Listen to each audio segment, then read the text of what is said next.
80 और 90 का दशक हम में से कईयों के जीवन का ऐसा सुनहरा दौर था जिसके साथ हमारी खूब यादें जुड़ी हुई हैं।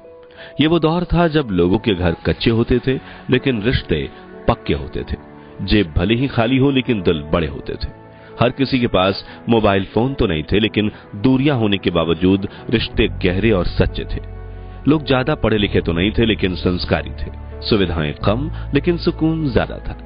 रिश्तों में खटास कम लेकिन प्यार ज्यादा था। कहते हैं कि गुजरा जमाना लौट कर नहीं आता, लेकिन कुछ पलों के लिए समय में पीछे जाकर उस जमाने की यादों को जरूर ताजा किया जा सकता है।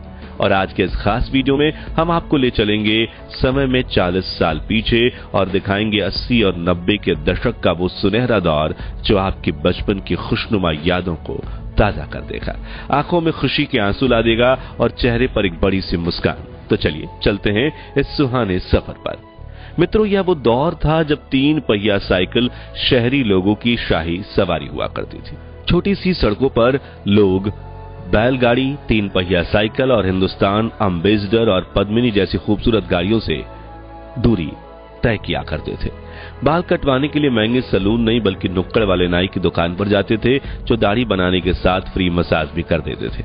महंगी दुकानों से नहीं बल्कि मार्केट में लगने वाले ठेलों से खरीदी जाती थी सामानें। अभी देश को आजाद हुए महज 30 साल ही हुए थे, जिनमें शहरों ने तो काफी प्रगति की थी लेकिन देश के ग्रामीण इलाकों में कुछ खास बदलाव नहीं आए थे। लोग अब भी शिक्षित नहीं थे, वे सिर्फ खेतों में काम किया करते थे।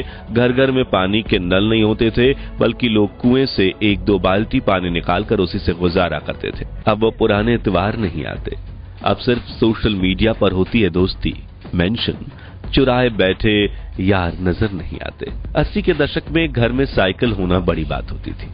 स्कूटर और गाड़ियां तो सिर्फ मिडिल क्लास का ख्वाब हुआ करती थी। गांव में महिंद्रा की जीप लोगों की शाही सवारी होती थी जिसमें 8 सीटों में 16 लोग सवार होकर जाते थे और जरूरत पड़ने पर छत और बोनेट पर बैठने में किसी को कोई शर्म नहीं आती थी। उस समय ऐसे दृश्य भी अक्सर देखने को मिलते थे जब लंबे सफर में लोग बस या ट्रेन की छतों पर सवार हो जाते थे। अगर आप 80 और 90 के दौर से हैं तो आपने देखा होगा कि कैसे कुछ लोग अपने सिर पर भारी सामान लादकर साइकिल चलाते थे। व्यापारी का लूना दर्जनों कुर्सियों और चारपाई उठाकर गली गली व्यापार करते घूमती थी। ठंडे ठंडे मलाई वाले नारियल भी गली के नुक्कड़ पर ही मिल जाते थे और कोने में छोटी पेटी लेकर बैठे मोची सिर्फ 50 पैसे में फटी चप्पल सिल दिया करते थे। हम उस दौर के आखिरी लोग हैं जिन्होंने अपने बचपन में गिल्ली डंडा, पिट्ठू, कंचे, कबड्डी, रस्साकस्सी, लंगड़ी ताल, लट्टू और पोशम पा जैसे यादगार खेल खेले हैं। लेकिन शहरी जीवन जीने की चाहत में वो खेल गांव के गलियारों से ही छूट गए। हम लोग उस पीढ़ी के आखिरी लोग हैं जो सिर से सरसों का तेल लगाकर हाथ में प्लास्टिक की थैली लिए बिना चप्पल के स्कूल पढ़ने जाते थे। हम उस दौर के आखिरी लोग हैं जब गांव से लेकर शहर तक हर घर में एक मिट्टी का गुल्लक हुआ करता था जिसमें घर के सभी लोग खुशी से बची हुई चिल्लर डालते थे। और वो गुल्लक तभी टूटता था जब परिवार की छोटी मोटी चाहतें पूरी करनी हो या कोई आंशिक आर्थिक संकट दरवाजा खटखटा दे। हम लोग उस पीढ़ी के आखिरी लोग हैं जब पड़ोस में किसी एक परिवार के घर की ब्लैक एंड व्हाइट टीवी हुआ करती थी और हम सभी उनके घर जाकर रामायण, महाभारत, चित्रहार, चंद्रकांता, आप बीती और शक्तिमान जैसे सीरियल देखा करते थे।